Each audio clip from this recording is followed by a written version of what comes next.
Evening, guys. Welcome to Man's Hour, episode 20 on No Nut November. I'm joined by a gentleman of power here, Ryan Stone. How are you, man? What the hell?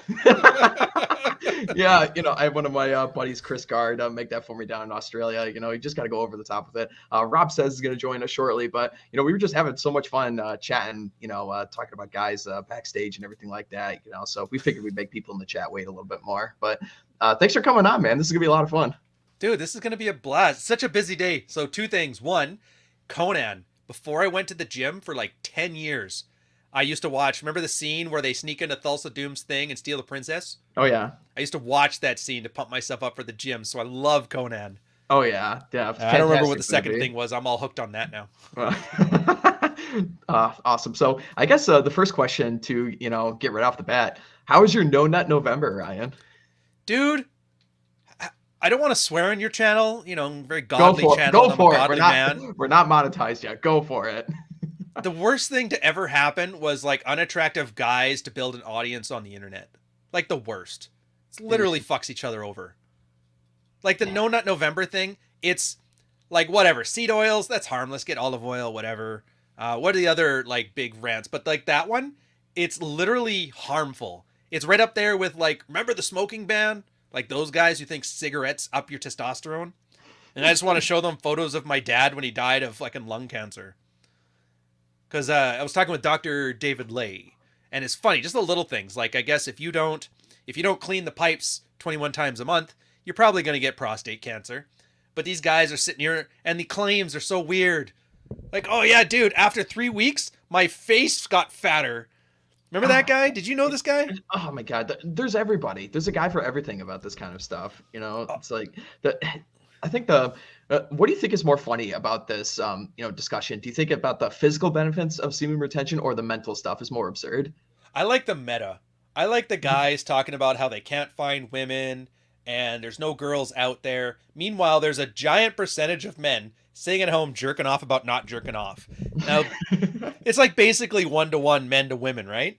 So if for every one of these guys, there's a chick out there who's like finger fucking Facebook and like, man, I wish I could meet a boy who didn't talk about his dick all day. And I'm just like, they're there, fellas. You just got to go meet them. And if she's into you, she'll do what you do. She's like, hey, you want Jesus? I want Jesus.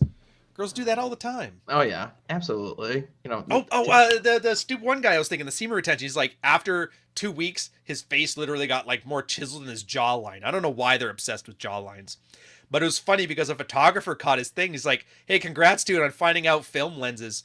And he showed the difference between like a 35 millimeter and a 50 millimeter telephoto lens, and it was the exact same thing. Guy ended up just blocking the whole thread. Oh man, hilarious. But like, do you think he believes that, or do you think he's bullshitting, or do you think he really thought that like, hey, my face looks better? I don't know, man. Like, people have a remarkable ability to trick themselves into believing something. So Jeez. Maybe they do, but also then again, I mean, it's the internet, man. There's literally a guy who's trying to make money off of literally anything.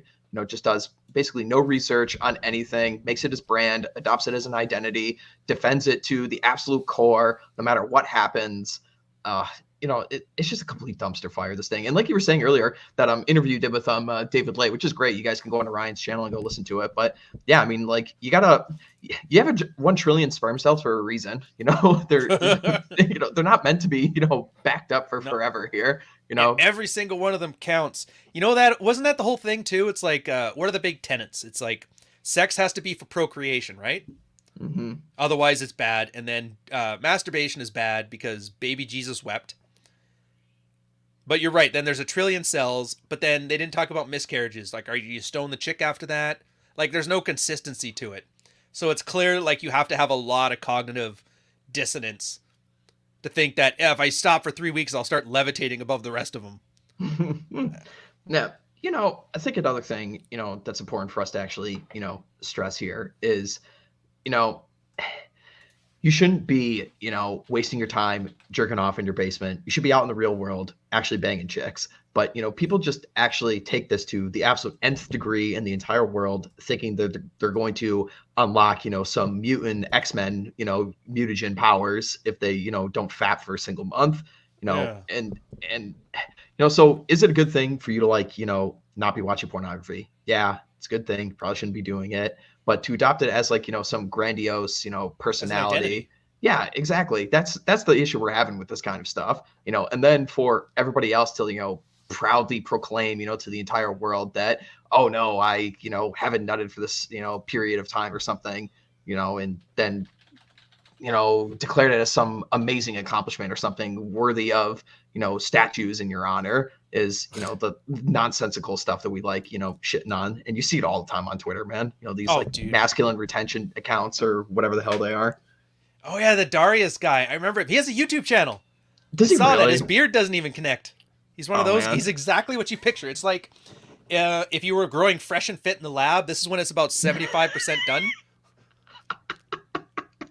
Oh, So yeah, and then you crack the glass, and then he comes out and he talks about this. And imagine that though, like, because obviously you're not going to do this forever. Eventually, you're going to move on to something else, or write a book, or maybe change your topic and pivot. Imagine, like, you're sitting here, 43 years old, you got a wife and kids, and like, hey, isn't that the guy who talks about semen?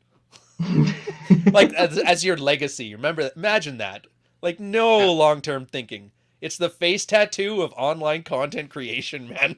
oh man, yeah, that's such a hilarious point to make. It really just is. The joke going around on Twitter all the time is that like the trads and the semen retention people talk about other guys' dicks more than homosexuals do, and Yeah. it's so true. Dude, remember when Jack Murphy's thing hit off when he was shitting on what's her name? Sydney Watson? Yeah, The yeah. heartfelt time? Mhm. And I remember this. There was like all of a sudden every chronically online trad con was like looking up gay porn and it's like, I'm watching this for work, honey. I stand aside. I'm like, I finally got the pass to watch dicks all day. And I thought about it. I'm like, that's supposed to be like the evangelical preacher getting like a blowjob in the airport from some twink. Like, that's supposed to be a meme. You guys aren't supposed to like treat it like the Messiah. I don't know. How do you not laugh? I feel bad for guys like you and like Tanner Guzzi. I know he's Mormon and you're like Catholic, I guess, but Yeah. But the same thing. Like, you guys generally you try to be decent Christians. You do your best, but you're not. But you're normal people too, right? Hmm. And then you're like, you got this group, and then you got your cheerleaders, and your cheerleaders are you're just like I understand, because it's like the same as the red pill space. But sometimes you just want to be like, dude, go join the Baptist or something. Leave me alone. Just be normal. Just be just be a decent dude. Like keep your opinions generally to yourself. You don't need to be going around, marching about proclaiming, your views about literally everything or your morals to everybody else in the world because Maybe maybe read the book. I've well, heard yeah, good things. yeah, that too. And also like the other thing is social media just completely inflates people's own ideas of who actually cares about them.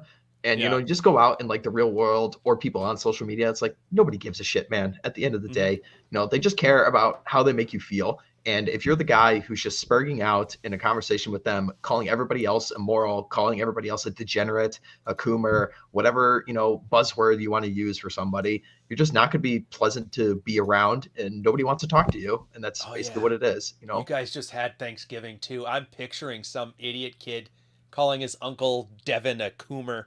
And he's looking at him and was like, what's wrong with you, boy? Did you get hit in the head? The part that gets me though, like everybody's mad about the social justice thing, right? The 3 genders, and everybody laughs about it. And she comes in giving like a race realism or whatever the woke version of that is speech during Thanksgiving, and you realize a lot of these guys, even though they're pushing back, they decided to be like, let's do the exact opposite but equally stupid. And then you're like, oh, I don't want to be the horseshoe theory guy, but Jesus, is it fit? Yeah, I don't know what to do about it either. Like, there's no war. They're not signing up for Ukraine, so they won't be thinned out. And they've already messed up. And it messes up my head. That whole theory, like how bees, there's the drones, and they're basically like genetically drones, and then there's the breeders and whatever. Yeah, I think there's, I can't prove it. And if you ask me about this in public, I'll deny I ever said it. But like some kind of genetic, like you have to be the drone workers. Like you're here as the meat shield for the trenches. But we don't have any wars, so the guys are just like aimlessly walking around trying to pick wars with something, and some guys pick their dicks. Nah, no, Other guys try to pick like the Crusades again and save the West.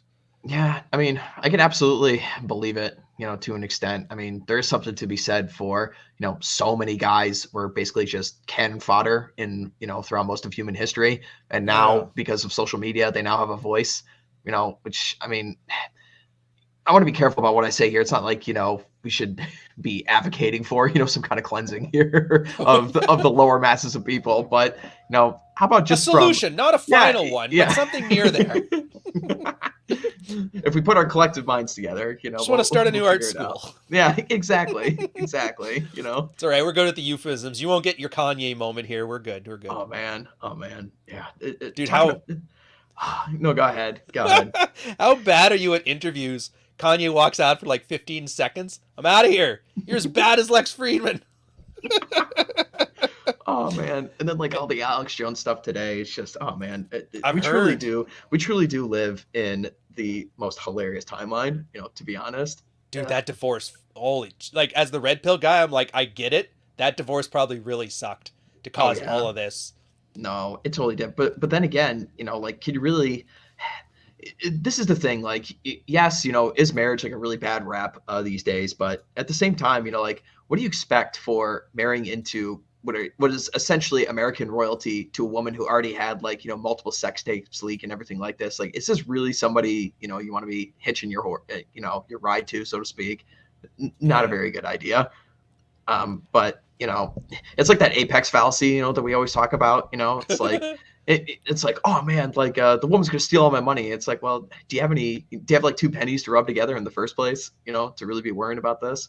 I know, and I get it. It's a dismission. Like, I get the concerns. The concerns are real, but you're right. Like, you're not there yet. Hmm. It's like the guys worrying about global warming. It's like, I don't know, man. It was supposed to be over. Like, wasn't the world supposed to end every 12 years since 1973? Yeah, pretty much. I mean, Every like, 12 years, they keep moving it on. There's a new 13-year-old girl, David Suzuki's kid, and now the Greta, the super Swede. yeah, the super autist, yeah, over Yeah. there. And then Yeah. she's going to age out of climate change at 14. They're going to get a new girl, Hmm. go in front of the Well, UN. well, they were doing this shit, for forever. It was like, what was it like, when fucking Marlon Brando and like had that chick go up and Oh accept like the yeah. award, like the Academy Awards and everything. Like they always like pick like some random girl that escaped from Epstein's Island to go put her on, display for everybody else for like some social cause. It's I like the reference. But it's everything. perfect because like you can't yell at her, otherwise you look like an ass. Yeah, exactly. It's a tactic, and they keep using it because it works. It gets a bunch of people to be on side for a certain thing. You know. Oh man, This whole I don't, thing. I don't know when are we gonna get like the like a 16 or 17-year-old girl like a red pill evangelist, just stick her on the stage and be like, Oh, the we're trad already. is the way.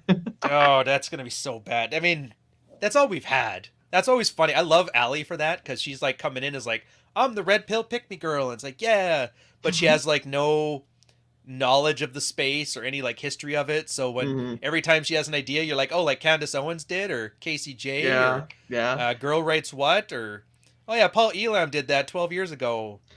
Yeah, it is kind of funny, I mean, like, Allie's great, and like, and we're friends and everything, but it is kind of funny to watch her Twitter account be like, guys, I've got this great idea about what we could do, and then it's like you or Chesty or Wine More Please or somebody like will chime in. It's like, oh, you mean like this thing that they tried like 12 years ago and failed spectacularly? Oh yeah, like the It's Million Man March or whatever. That was yeah, the one. Yeah, yeah. guys did it. Yeah, here it was. Nobody cared. The fact you don't know it exists probably tells you all you need to know.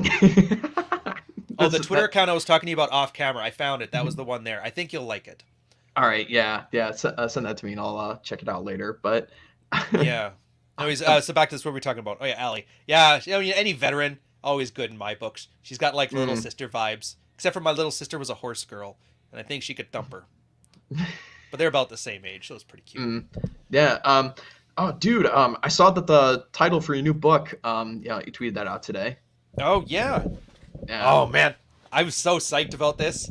So Mm, I don't know if I've explained it at all. Like when I first wrote it, it was supposed to be a book with dread, right? Like what do you do when you're in a sexless relationship, and how do you, depending on how you word it, it's either the concept of a branch swing, but with an olive branch. I mean, the guys know the lingo here, right? Like I don't have to yeah. explain the MGTOW crap. All right. No, no. They're aware. Yeah. or it's a way of getting back your dignity and learning not to be taken advantage of, like depending on how you word it. And so I started writing it, and I don't know, normally a book is about 60,000 words. Once it gets past 100,000, you're really becoming like War and Peace length, and so you kind of should split it up. So it hit about 120.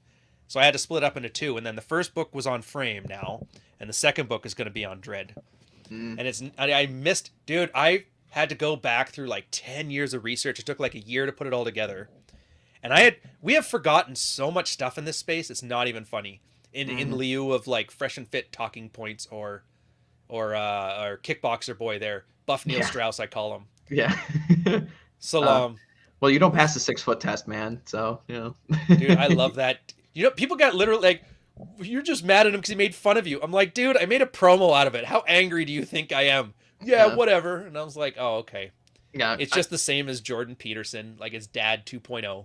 It's honestly why at this point, I know this is like a meme in like your chat or everything. Like I was originally like a Rolo guy, and now I'm like a Ryan guy. Honestly, like you pretty much are like the only guy in the space I really do listen to at this point, because everything you poor else, bastard. Everything else is just so spurgy, man. It's just it's so nuts, And I understand, there's like new guys that are coming in and they got the new information and they're asking like all like the tier 1 beginner questions and everything like that, and they're getting all spurred out, but I'm like, man, I just don't have time for it anymore, dude. So I'm much more keen to, the old timey, really, really good stuff. You're kind of like, I don't know, you're kind of like the scribe, I guess, of like, the red pill space at this point, That's like what Ali said. I was like the nerd who just got like, it's my iceberg. Yeah. I just don't understand. Like, it was awesome. You know what it was? Because 10 years ago, when this stuff was all kind of getting started, and there was no roadmap. So everybody kind of was just trying things and see what worked, and you swap notes, and everybody was still like from the blog era, like Roosh and Rollo and them and Royce. So there was no person you could put as an authority above you. So people were just talking as a way of processing, and that was great for like 7 years. And then the last few years, right around the time that, and this is partially my fault too, like the 21 convention thing, where everybody started looking for, and then Peterson had his diazepam thing and his whore daughter stuff, and then everybody started looking for a new dad to replace that dad, and that's where things kind of went to shit. And I just miss when it's guys like on Patreon now. It's nice. There's guys that are doing this where you essentially realize like it's not Bible scripture. All this stuff conditionally works. Sometimes it works, sometimes it doesn't. Depends on your goals, but you have to make your own goals. And the guys in there have like figured that out, and they're making their own goals. And there's stuff that I don't agree with, but like it's not my place to judge, just to make sure they do it effectively. And I think that's Chesty put it the best, is that if you can't just be told what to do. You kind of have to have an interest in the process of learning it yourself. And all the information is just like a guidance to keep you from screwing up and following down the rabbit holes too quickly. Like, so more efficient. And if you don't have that, you're just not going to make it. And those are the guys you hate. I guarantee you somebody will say, I've watched like 17 Rolo streams and I can spell hypergamy backwards and forwards. But if you ask them like, okay, so what is a piston squat? They'll be like, what the fuck are you talking about? Like, they've never been to a gym. They never shave. They never take care of themselves. It's all just about collecting information as if that's good enough. Yeah. Wondering why the girls don't touch them. For They sure. blame it because Jesus wouldn't want me to like girls. They just need to fall into my lap baking cookies. Yeah, it almost kind of gets into, analysis paralysis. It's, if you just are constantly watching, your live streams or Rolos or, Paul's or whoever the hell else, just have this never ending stream of information going into you. And you kind of like, psych yourself out when you finally, if you ever make an approach or if you have a conversation, you'll be like, oh, am I being alpha right now? Am I holding frame right now? Like, what would I do in this certain situation? And it's just like, dude, like, all this kind of stuff is so much easier than people really make it out to be. And, like, I'm not going to say like it's obviously like the process is supposed to, the process is supposed to be hard, obviously, because getting chicks, it's supposed to be easy. Otherwise, we'd literally like, overwhelm the planet and breed ourselves out of existence and run out of resources. So it's obviously supposed to be difficult. But at the same time, like, people are just so autistic about everything, Well, they don't know. It's like fat guys. I know. I was saying this when we were talking with Gio, and I felt bad because I'm like, I don't think I'm picking on him. It's just such a great analogy. you're a fat guy and you're used to people not finding you attractive, so you build personality traits as a cope. Like you're the funny guy, you got a great personality, you're very, loving, like all these things, and then you become fit, and all those personality traits don't work anymore. You can get away with more brash behavior, but you still think like a fat guy, or like new money. Everybody talks like you made your first $1,000,000 and you're still putting spinners on your rims. Meanwhile, the guys at the country club are looking at you funny. Like you actually have to change how you think about things. And it was actually, who was it? Not David Buss. Oh, Jeff Miller. Great work, by the way. If you ever guys are into like, I want to get into the Evo Psych thing. He's got some great stuff. He brought up that morality is a post hoc justification for our innate sexual strategies, and it's like a very compelling thing. Like he used some examples like abortion. People who like women who tend to be very strongly for abortion, it's because as a sexual strategy, they like to find a man to mate with early, stay with him a lot, increase the cost of sex, so that way they have to invest a lot more. And then you have a better chance of raising a kid with like, the R and K selection stuff. And then the ones that are more fast and loose about it want to be able to just, play the field, sleep with as many guys as possible, and then forget your birth control when you find one that's genetically the best one. Which kind of makes sense, because then when you see, because like, remember the joke where the conservatives have the better looking women, but the liberal ones are like the more available women, and so it kind of balances out. Is it true? I don't know. It's kind of a neat way to put it. It's just one of those rabbit holes. The problem is I can't really test it, so I don't talk about it much. I try not to be one of those guys that just pontificates. Fair enough. I mean, a lot of guys in my circles in like the dissident right kind of sphere, they talk about this a lot as it relates to like power and politics, in the sense of like whatever your current regime says it's the moral compass or the moral code or the laws is always just a post hoc rationalization after they get into a position of power. And then they rationalize afterwards saying, oh, this is for the revolution. It's like when, Lenin got into power, and then 5 years, into his reign, he discovered, listen here, comrades, we kind of fucked up here. We need some markets. We're all going to starve. So he actually cut back on some of like the communism stuff. Of course he ended up dying, and then Stalin took charge. But yeah, I mean, like, do people really think like the elites in power actually like believe, most of the shit that they actually peddle? No. Dude, have you seen our country's ruler right now? Oh my God, yours. Oh, I feel sorry for you. When are you going to become an expat, man? It's on the docket. Honestly, my brother and I were just talking. I just had a birthday a little while back. My brother gave me the call, and he and I have both had talks about getting not off the grid, but just becoming nomads and expatriating. 10% of Canadians are expats. Really? Like, that's how many of us leave. Anyone with talent basically leaves. Wow. We haven't done it yet though, just because the way like financially, dude, COVID was probably the best financial windfall for like most people in my family. Between like investing and real estate, the new work from home stuff. Like I managed to write an entire book during a lockdown. So it sucked from a freedom standpoint, but economically it was great. But once things become not great, we're kind of positioned better to move. I see. So yeah, we'll see. Yeah. Where to go though? That's the problem. Like where is better? Yeah. Florida, but everybody's doing Florida. It's full. Yeah, exactly. I mean, a person who talks about this a lot is BAP. I don't know how familiar you are with like, with BAP. Oh, yeah, I know BAP. We've talked a little bit.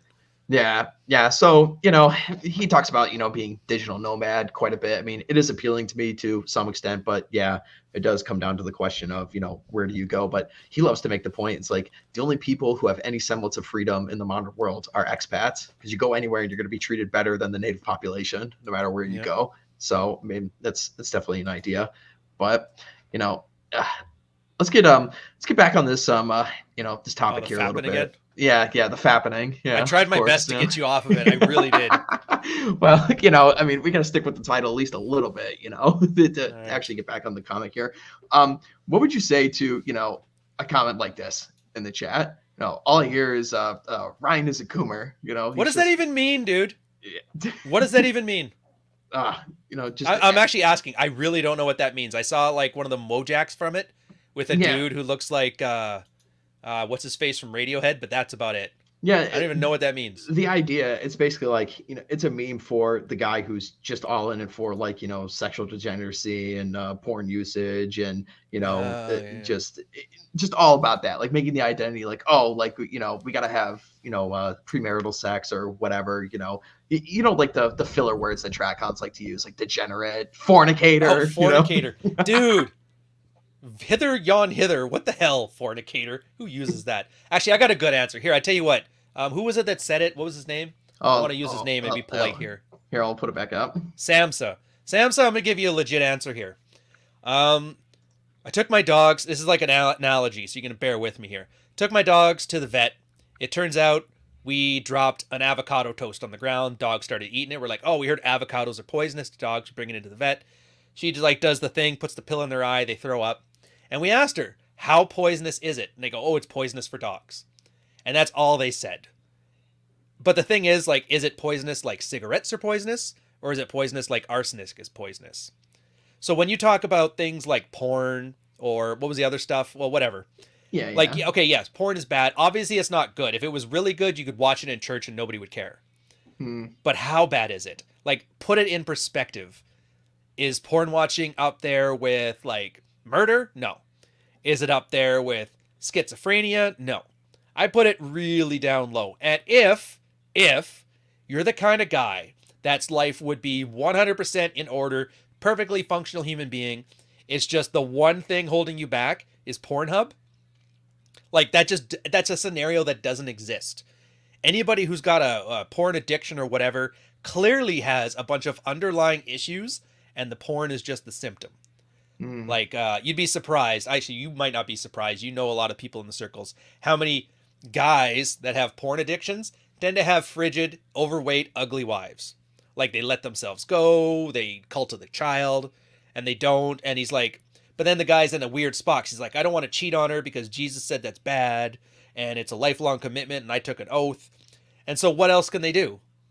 All they can do is jerk off. Wife won't fuck him. Wife has made herself physically unattractive to him. He's not going to cheat. He won't divorce. Like, what do you expect that guy to do? Sit there, suffer silently? Hmm.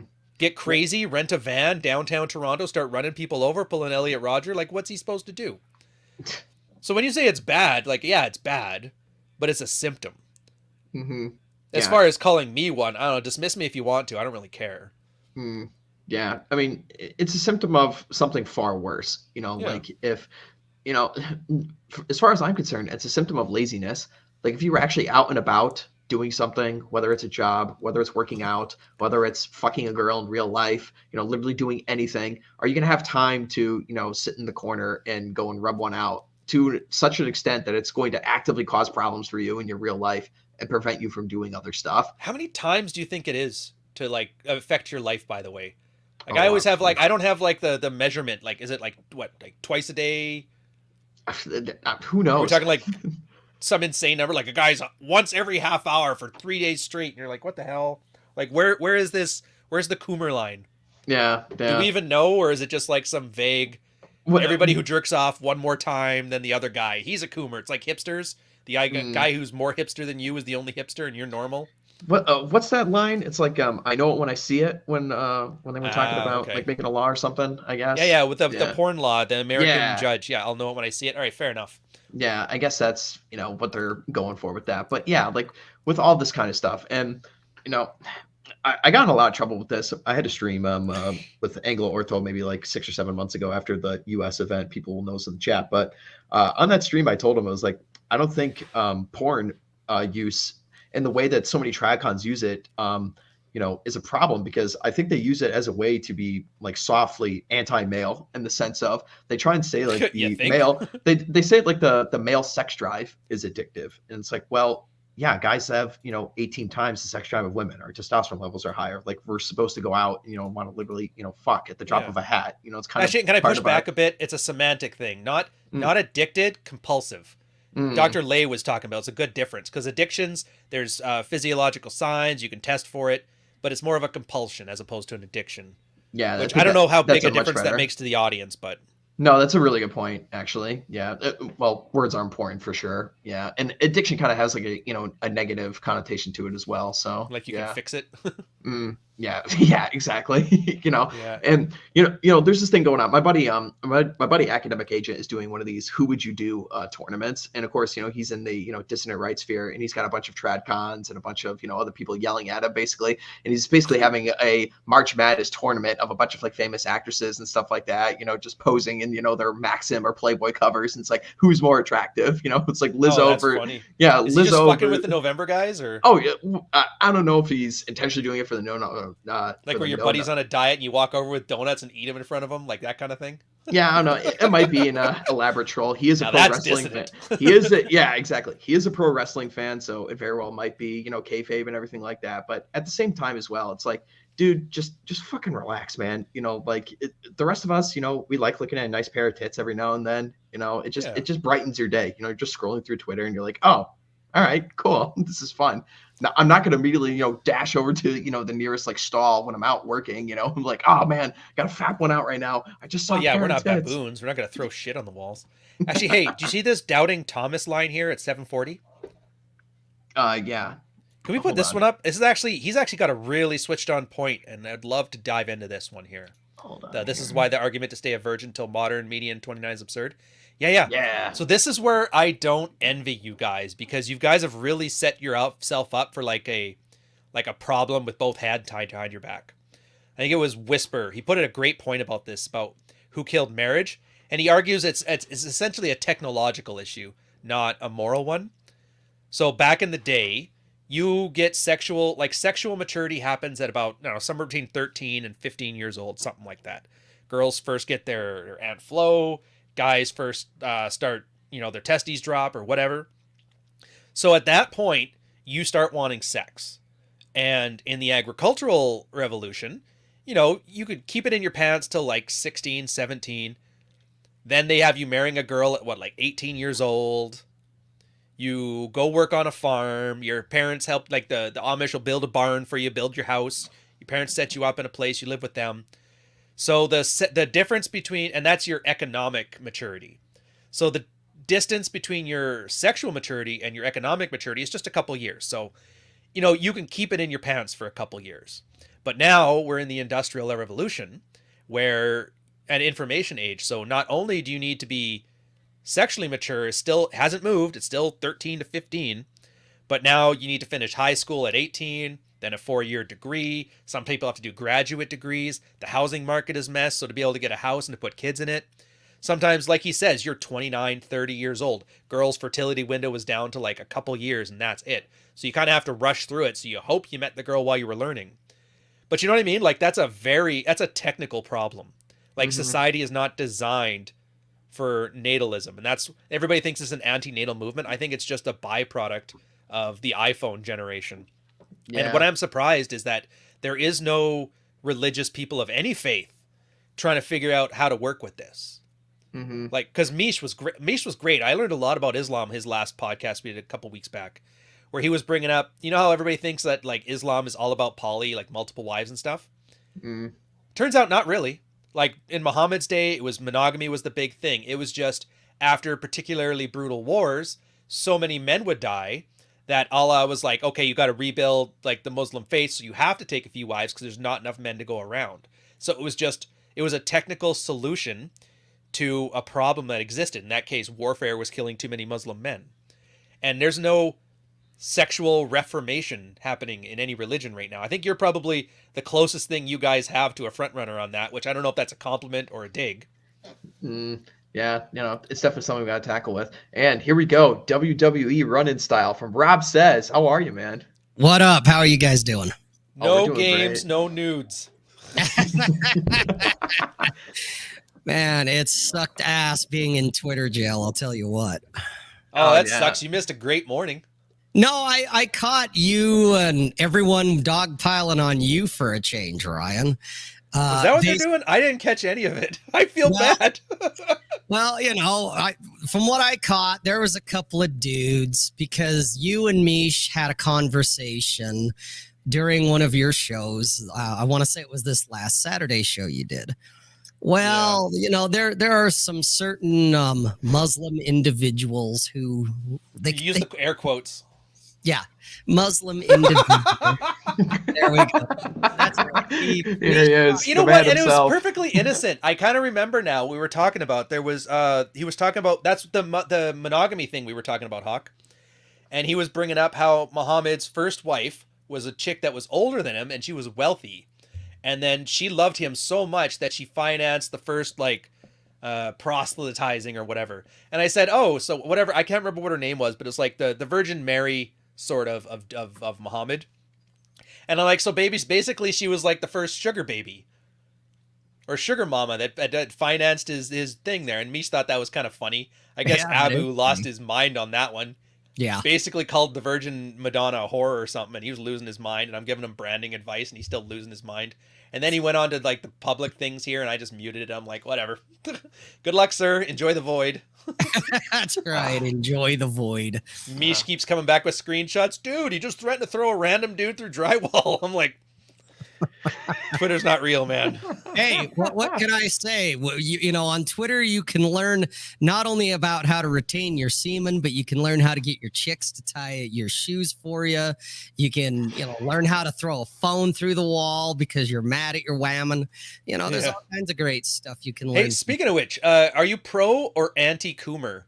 And how many days did you last in November? Am I allowed to ask, or is that too private? I had. What's your vaccination status? Well, hey, you're not.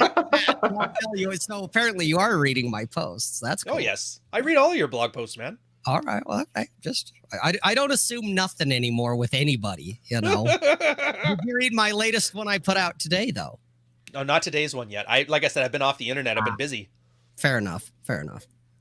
The occasional toilet tweet, and that's it. Well, because this one's about my two favorite things, which is there's always another woman and they always out themselves. You'll love the post, Ryan, especially the they always out themselves part. You'll like that. Right. You talk about NoFap. I'm going to look for your thing and read it. Mm-hmm. Yeah. Right. So Rob, how was your No Nut November, sir?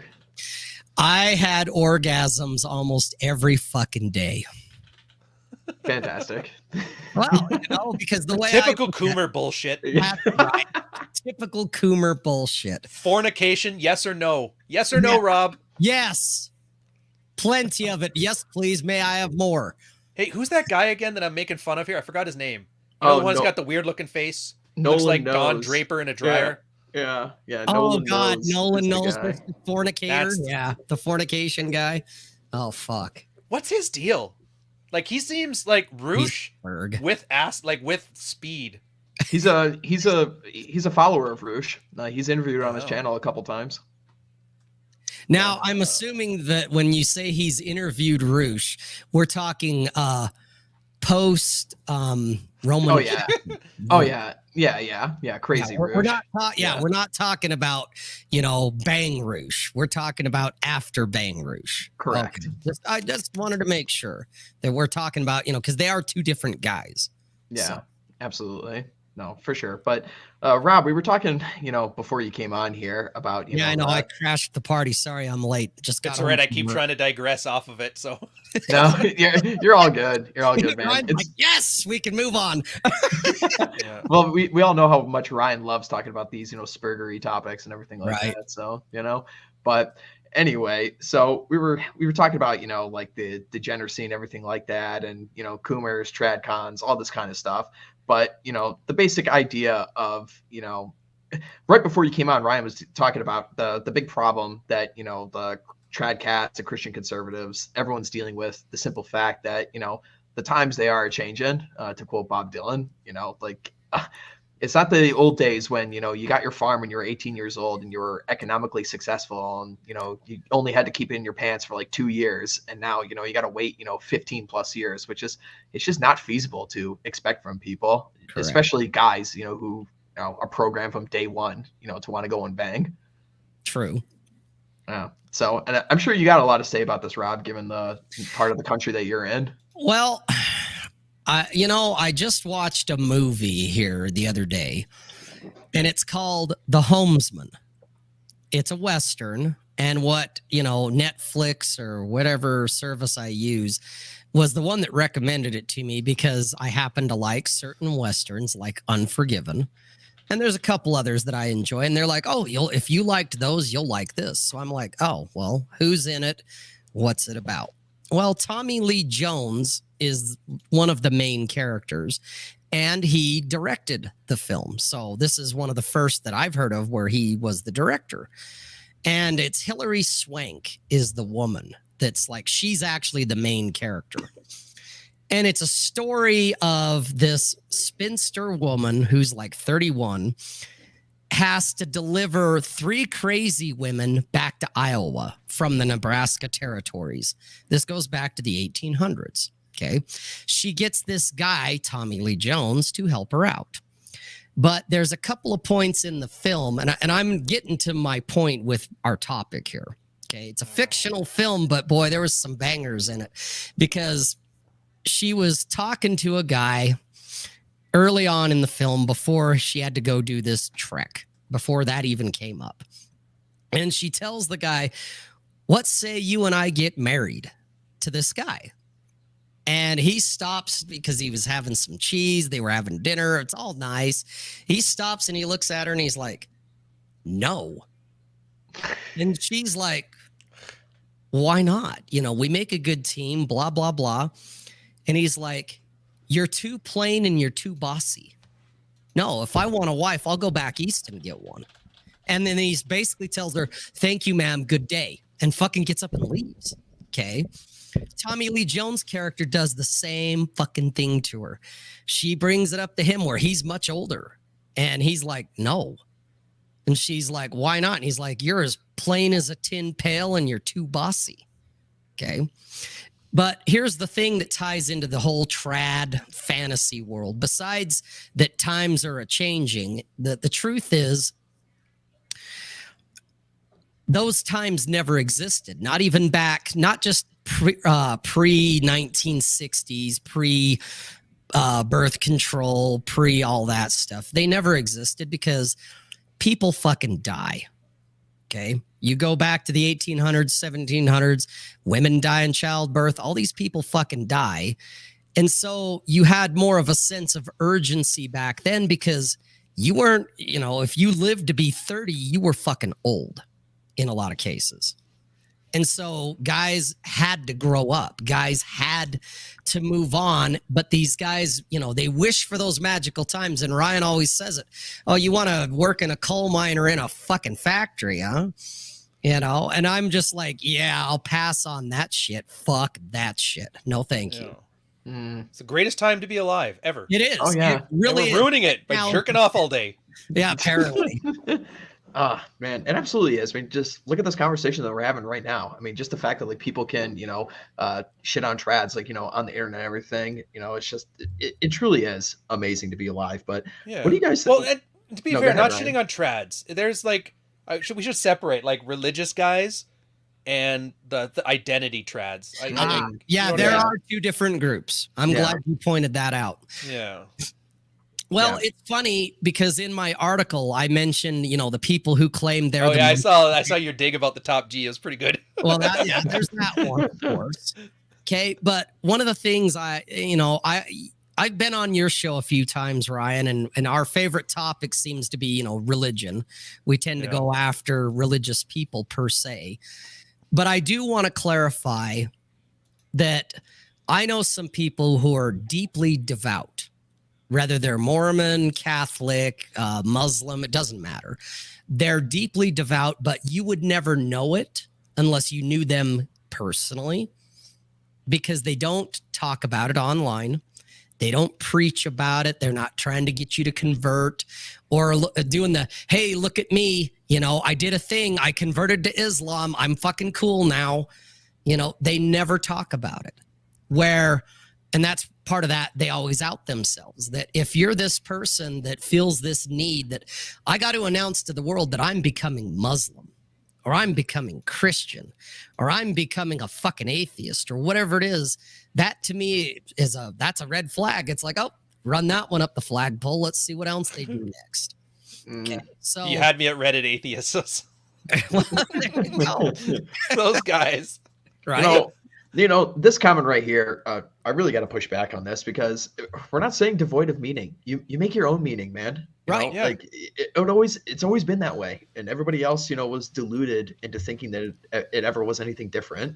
You know, I despise, this, moralizing, it's especially from lazy. anons. Well, yeah, it's absolutely lazy. And you also have no power over anybody else. It's like, who the hell are you to just, come into my mentions or my chat, or anybody else's for that matter, telling them how to live? Yeah. It's Well, ridiculous. and I mean, I get that because you want other people to live the way you want to. It's a reinforcement mechanism. That's the problem. Is that it's kind of how chicks work. Like they need people to validate their things. It's because they're Mm, all berry pickers in the caveman days. But like JP, we've been saying it's the greatest time on earth. Do you know in America right now you cannot starve to death? Like you Yeah, physically can't. You right. can try, but if you get hungry enough, somebody will strap you down and feed you with a tube.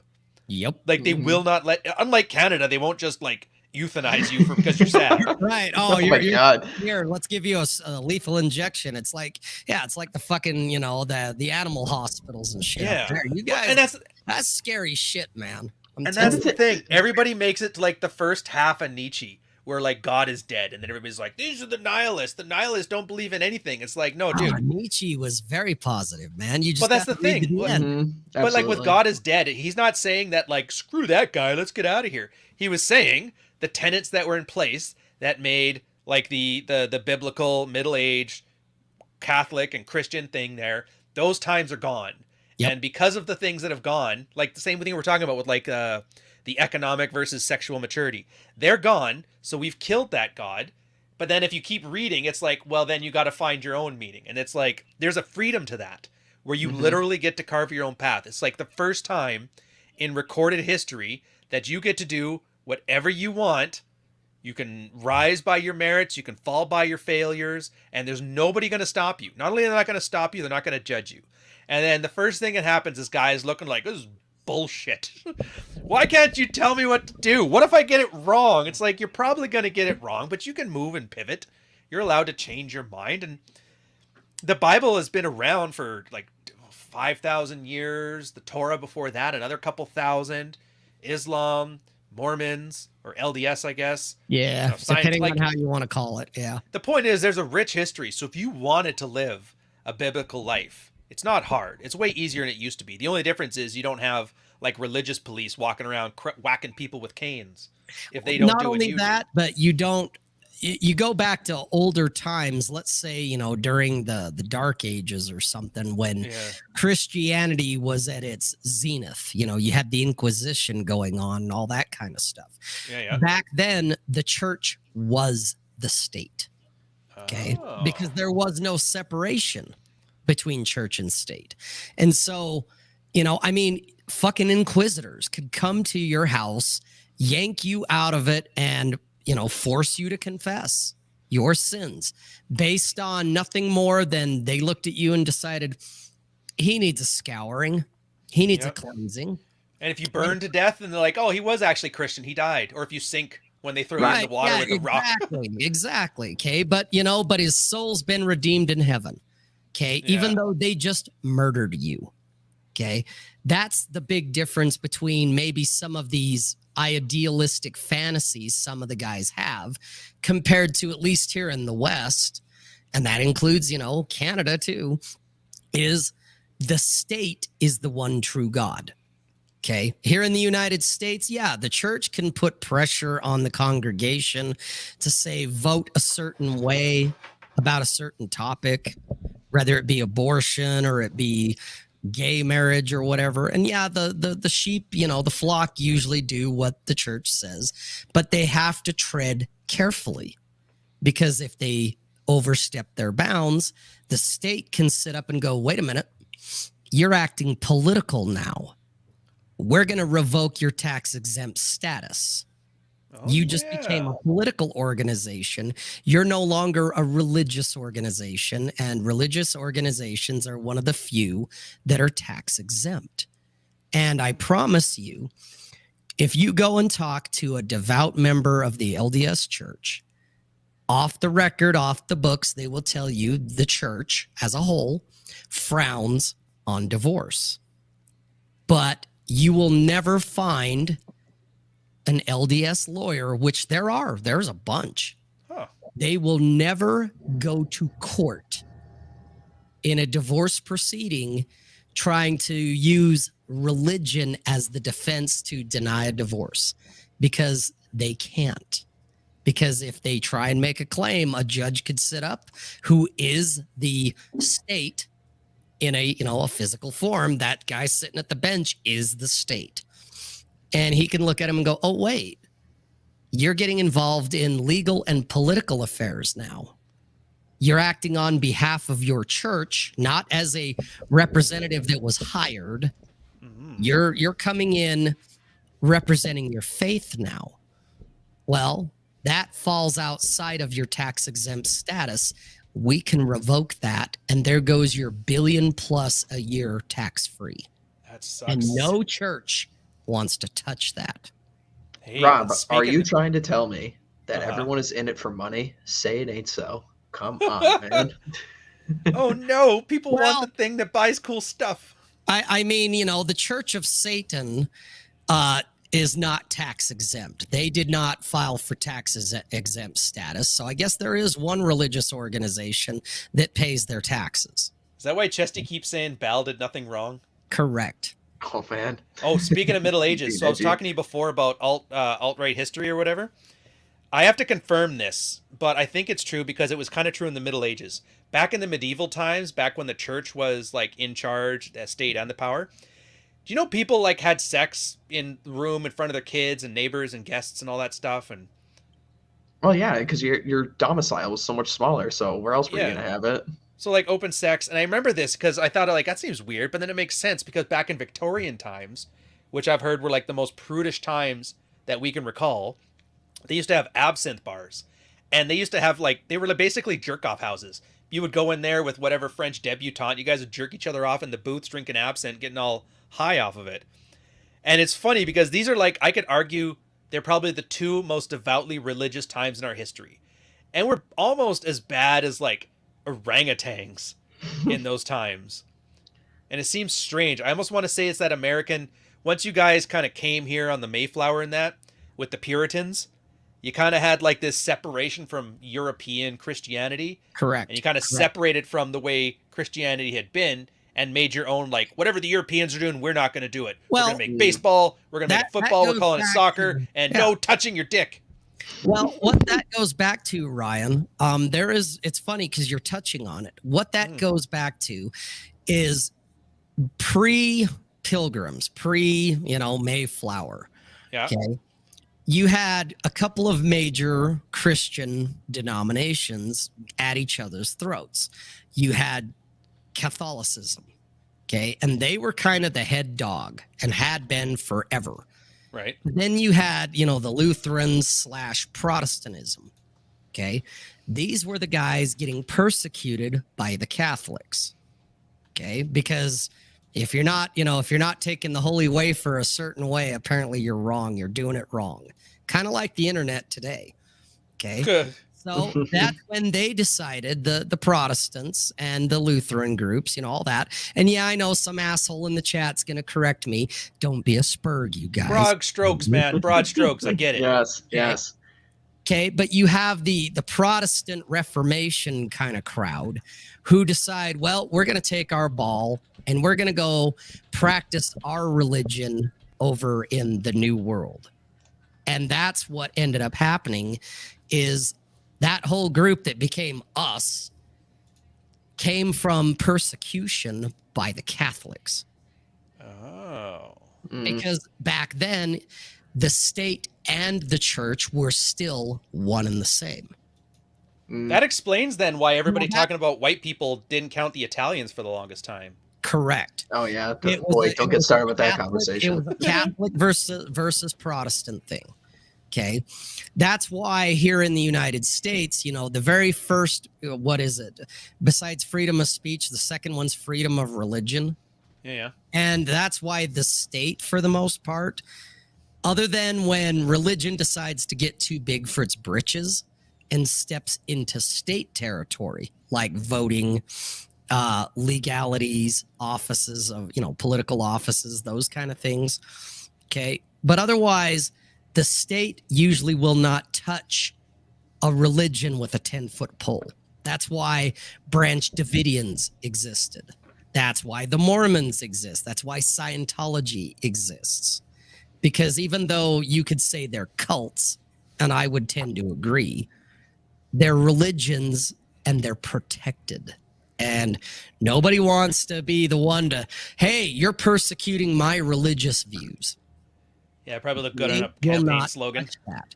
Yeah, they know, this is something I've brought up to a lot of my, very religious, very Christian friends, that I like to hang out with in these kinds of spheres. And I haven't really gotten a very good answer from them on this question yet. But when they say that they want to, return to, some kind of, Christian rule or Christian, society or something like that, my question to them always is, okay, well, which one are you talking about? Because the church has changed hundreds of times throughout its history. You were selling of, indulgences. You had the Protestant Reformation that kicked off the whole thing, Martin Luther's 95 Theses, and then the church has changed how many times throughout history, Anglicanism, whatever. They were making political decisions throughout history to adjust to whatever societies they were living in at the time. Yeah. So I don't get an answer on that question of what do we want to return to. And then the second thing is okay, so we acknowledge that the church has changed in some way. Well, why aren't you guys tackling with that now and saying, oh, okay, the church has changed in the past. How about we break off another sect? If you want to say that these, modern day churches are infested with wokeism or homosexuality or feminism or whatever the hell you want to bitch and whine about, how about you go and make your new and your own thing? And what's so bad about that? And, I've never gotten a real answer about that. I'll give you a real answer from my perspective. If you want to hear it. Go for it, Rob. So why don't guys return? Well, because number one, they don't know what the fuck they want to return to. Okay. They have no idea. They have a fantasy that they watched Spartacus or something, or they, saw Norman Rockwell cigarette ad and took it for reality. And so that's what they want to return to. Okay. So they don't know what the fuck they want. So they don't know what to return to. And then if they do the heavy lifting and the thinking, asking the questions that you just asked, Red Hawk, that's a lot of work. Okay. You decide you want to splinter off and be oh God, that sounds familiar. We have the LDS and then we have the FLDS, which is a splinter group. The fundamental Latter-day Saints, Ryan. That's the polygamists. Oh, we have those in the Fraser Valley up in BC. Okay. So little short history lesson for the kids. When the LDS religion, when the Mormon religion very first started, they practiced polygamy. That everyone kind of knows. And at some point, though, the state, not Utah, the state, capital S, said bigamy and polygamy is illegal. You want to be a recognized religion, that has to go. And the forward-thinking guys of the time said, okay, cool. So they revised their dogma, their doctrine. The what is it? What's the name of that goddamn book? Gonna narrow it down to anything? No, it's the Mormon book. It's the Book of Mormon. That's it. Oh, yeah. They've revised that several times, and the Mormon religion's only been around since the late 1800s. Okay, it's been revised like 4 or 5 times. And one of the major revisions was we do not practice or condone polygamy. But there were those who said bullshit. That's what Joe Smith wanted. He's the true prophet. And we're going to stick to those original beliefs, those original tenets. And so they splintered off and became the FLDS, Fundamental Latter-day Saints, who are still around. As you said, Ryan, oh shit, we got them up here. Yeah, they're all over the place. They're also the ones that the state persecutes the most. Because, there's this little thing about marrying, child brides and pedophilia and a bunch of other stuff going on there. And so they get hounded the most. They tend to attract the most attention. And so to go back to Red Hawk's question, hey, guys, why don't you go off and just start your own splinter sect. You still believe, whatever the core values of whatever it is you follow. You take whatever flavor you want. I don't care. Well, it's hard because are any of these guys that want to return, are they really charismatic enough to literally take a whole bunch of people and say, we're going to go off over here somewhere and we're going to do our own thing, and those people are going to go with them? Not one of them have cut a sheep in half and walked through the entrails is all I'm saying. Hey, I can't trust them if they don't. Not one of them has, convinced me of their position, and instead it's just doing their, bullshit moralizing on Twitter, screaming fornicator. So, if they can't even, be nice to me and try and persuade me to their position, what the hell makes you think they're going to be able to do it to somebody in real life? Nice, just like acknowledging you. Like when he's just yelling fornicator, it's like you don't even have to be in that conversation. You could be like a cardboard cutout of you, and he'd still be yelling the same thing. It's like those guys that interrupt Bill Maher, and why you want to go on to Bill Maher to argue, I don't know. But the ones that start yelling their talking points, and Bill's like, "What are you talking about? Get him out of here!" I know it's like not a popular reference, but still, it's pretty apt. I wanna bring up a comment here because it really gives the conundrum of what we are facing. He summed it up in one fucking sentence. The blacks aren't allowed? No.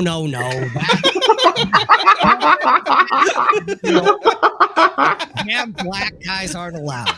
Right. I love it. That was good. You were waiting for that one. Oh, man. That one. Motherfucker. I love it. You're not too far off, though, but it was JP Morris saying, I'm just waiting for someone to suggest a new thing that would work. Everybody is, JP. Mm-hmm.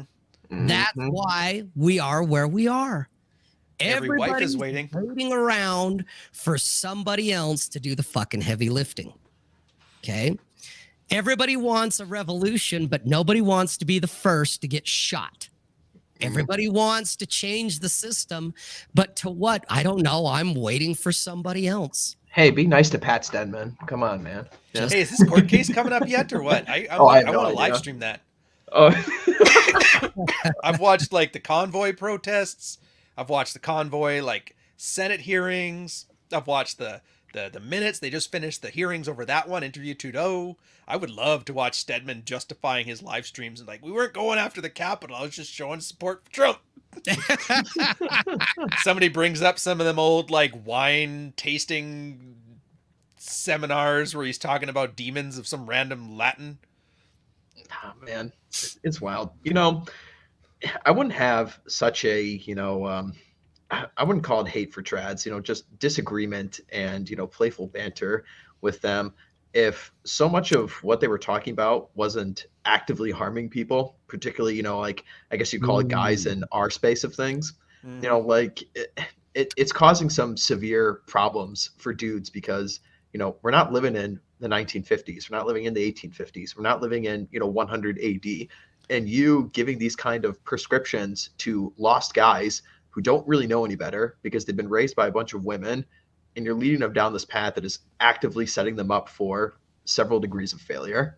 And that's the, the troublesome part of this whole thing. That's the kind of stuff that gets me pissed off. Yeah. I got one too. Question for you, Red Hawk. Go for it. How's your shoulders feeling right now? Atlas, you can fucking put the world down. Other guys, and you're upset or you're concerned about, they're leading these naive, gullible motherfuckers down the wrong path. It's not your job to save them, dude. Fuck them. Yeah, that's true. Figure it out, dude. And honestly, I would give him like till 18. Sure, yeah, you're messing up kids, but once a kid's old enough to move out, it's kind of like you don't get to blame people anymore. No, or you can. I mean, you can and you do. Right. But that's probably why they're still complaining about it. Yeah. I get it. You guys are both right. I just see this because it actively did like set me back. So, points for sure when I was growing up. I have vitriol towards TradCon shit. I grew up in it. Yeah. I get it. And that's why they're one of my favorites to fucking poke and pick at. But the truth is I do it because I like to just ugh, you know, but it's not about, oh, these young guys, you know, fuck them. They'll figure it out if they want to follow Tate or they want to follow Stedman, whatever, you know, follow your guru straight to hell. I don't give a fuck. It doesn't change my life one iota. Dude, I want to meet one of those guys that like follows Stedman's like his #1 fan. I want to meet this guy. I want to ask him questions. I'm so curious. Like, what is it? What's the draw? It's not the hairline. It's not that one time he went to the gym on camera. It's clearly not his revolution skills. I don't think he's that good of a sommelier. He was just drinking like Pinot Grigio, which is like the Housewives of Beverly Hills wine. Like, come on, what is it? Is it that he lives with his parents? Is it the Polish wife thing? Is it that he lost his passport? Dude, the funniest joke count on YouTube, by the way, is Pat Stedman's Polish passport. I'm actually sad he's not in the chat right now. Yeah, he's a funny guy. It's been a 2-year-long running joke, and it's still funny. It is funny. He's kind of been MIA recently. I haven't seen him in a while. Like, Maybe I don't know, he's maybe he watching took the a break. trial. Can you imagine if they live stream that thing and all the people in your chat are going to be like the majority of people in that live chat? That would be hilarious. Oh, dude, I know enough red-pilled lawyers, too. I'll get them in there. We'll start taking it, like, ultra seriously. See that point of order right there? That was actually really good lawyering on Stedman's part, but the prosecution, they got him on this technicality. Oh, man. With his corncob pipe. Objection, sir. Oh, man. Shut up. Just go like Clarence Darrow, the whole thing, you know, or Atticus Finch, you know.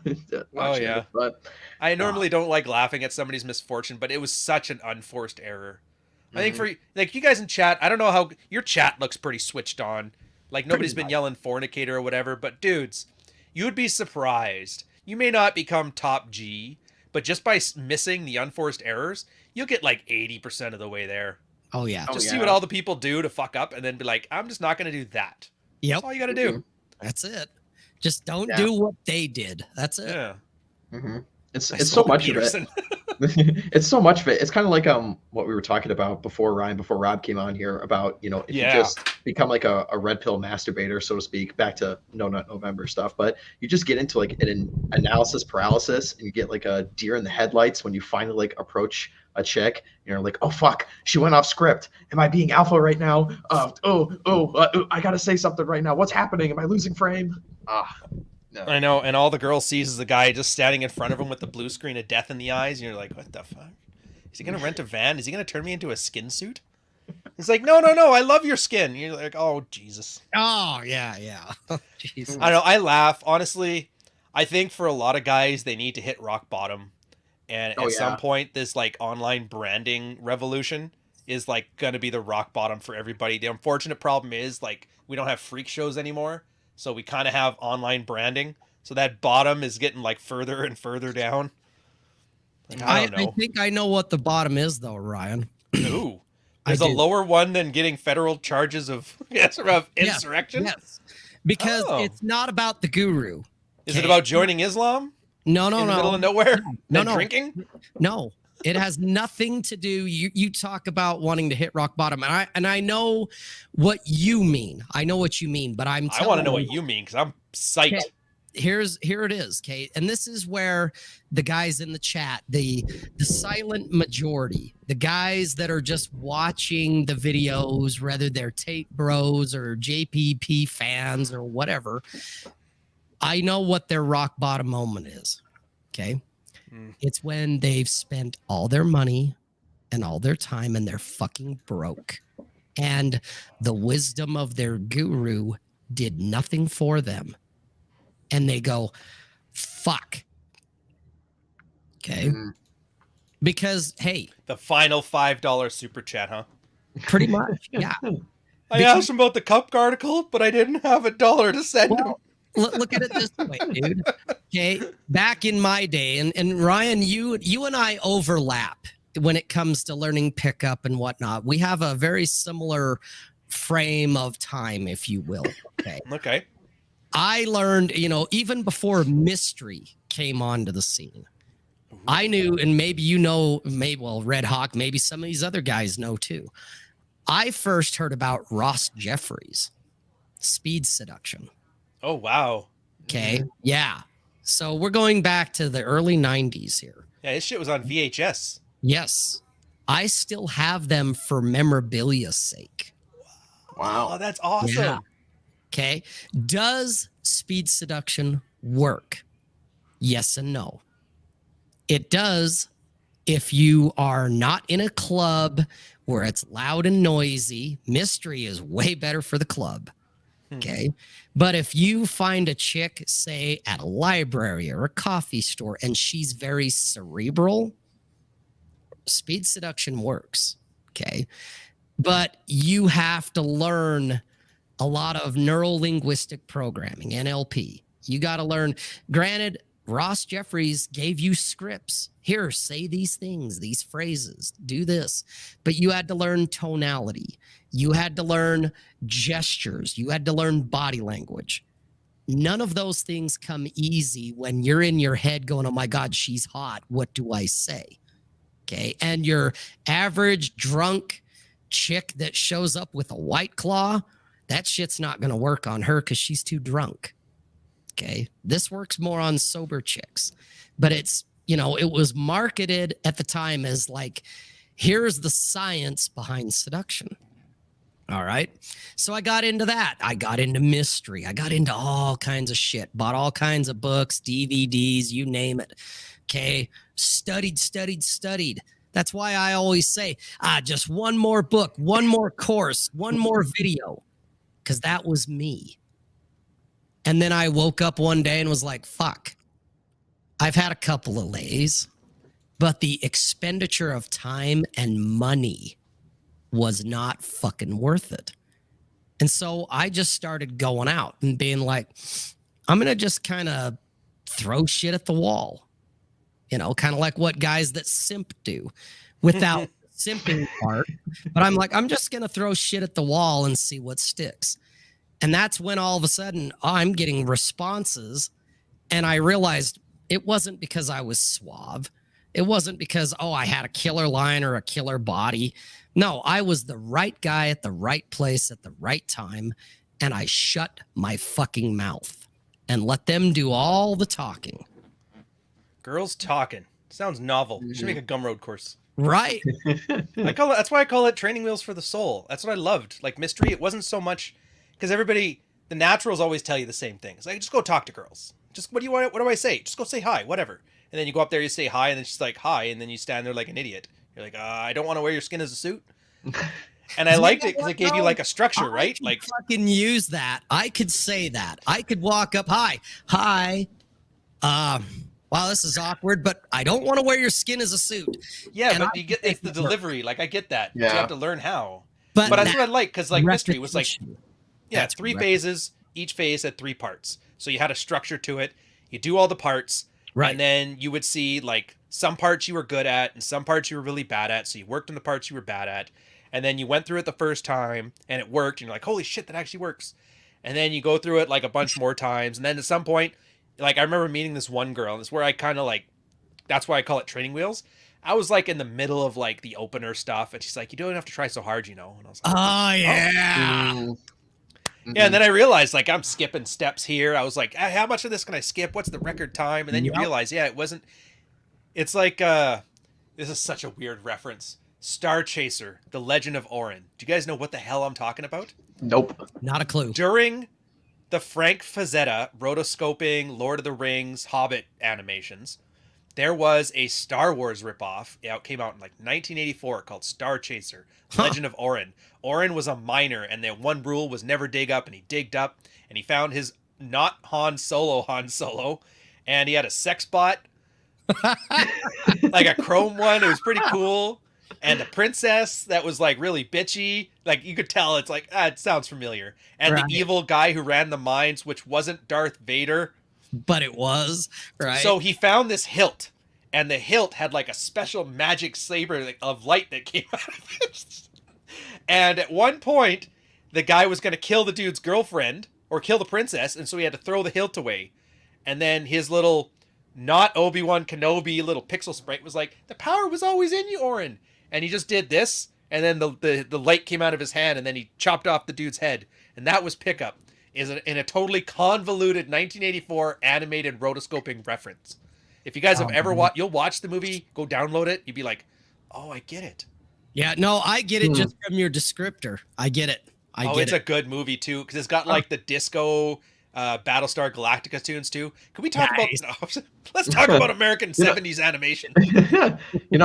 It's funny you guys mentioning about like stepping on your own dick and stuff like that. I remember one of the ones that really sticks out to me is I had it in my mind that I had to neg a girl, and I already had her on the hook. I already had her on the line. We had already made out at this bar already, and then I came And back then over. you threw a neg because that was the next step. Yeah, and I fucked it up. You And I'll never fucking forget. idiot. I'll never forget my neg too. My neg was, "How much do you cost?" It was one of the worst fucking things in the world. It was Oh, yeah, so bad. It was so bad. Oh. Oh, it was awful. That's not a neg, dude. I That's know. It was way terrible. worse than a neg. It was terrible. Straight up insult. It was so bad. It was awful. I called a girl a cunt once, and that did better. No shit. No shit. Yeah.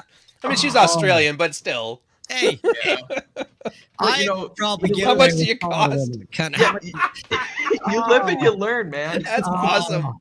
Jesus Christ. The worst part is like I'm thinking like, how could you? I bet you I could pull that off if I really like played into it.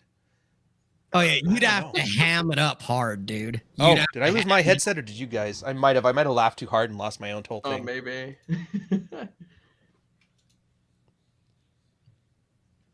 Are you back?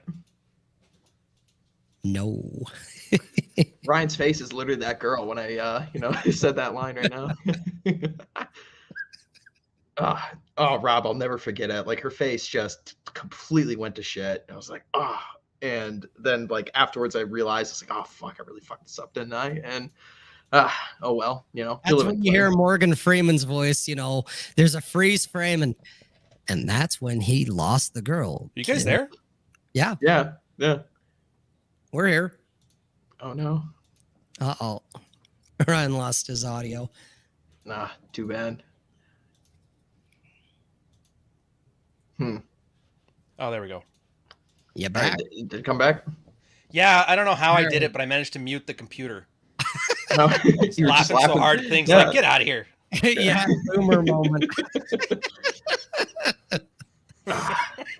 Oh man. How much? Well, you know what? That's I'm gonna keep that in mind now because then when I talk to people and they're like, "What's your worst moment?" I can tell them and be like, "But it's nothing like Red Hawk." Oh man, it was awful, Dude, man. that is fucking horrible, man. That is just terrible. Oh. Wow. I've said some stupid shit, but boy, I'll tell you, that one's so far that's number one to me. Wow. Yeah, well, everybody's got to have like those really shitty experiences to know the better ones. Oh, you dude, know? it's awesome. Was Like, what's the "Man, I'm worst gonna that can go happen?" hard. Watch this. You know what? Everybody always has that like sort of like vague worry, like, oh, I better not, and they don't know what it is they're worried about because like, how bad could it get? Like, Right. you know how bad it can get. Yeah. You were there. That's it. That's Yeah. about as bad as it can get. Yeah. How much you cost? That's great. Oh, it was horrible. But well, on that hilarious note, I think we'll wrap this up here, fellas. Ryan, you want to plug anything? Nah, it's fine. If you guys already know how to get a hold of me. It's whatever. Just watch me on Twitter. I tweet a lot of shit out. Some of it's useful. he's A got lot the of it is just like community up in really arms taking a right shit now. on your brands. But whatever. Yeah. All right. Out Cool. here ruining social media branding one shit post at a time. Absolutely. Rob, what about you, man? They can find me at robsays.net. All right, cool. And then go listen to Red Evening on Jack Napier's channel tomorrow night. I'm sure you guys. Hey, we're doing Let 'em Burn here in about a half hour too. Me, Nick, and Cole. That's sure. Go over and listen to that, guys. All right, cool. As for me, Man's Hour next Thursday. Be sure to tune in. And then also check out the Old Glory Club. We're doing a bunch of good work over there. I think we got a live stream going on tomorrow, but I will not be there because I'm taking guys hunting. So Cool. Tune into that. All right. Thanks for joining me, fellas. This was tons of fun. I liked it. Thank you very much, by the way. Yeah, You're a gracious host. All right, cool. Thanks, guys. All right, cool. We'll see you next time.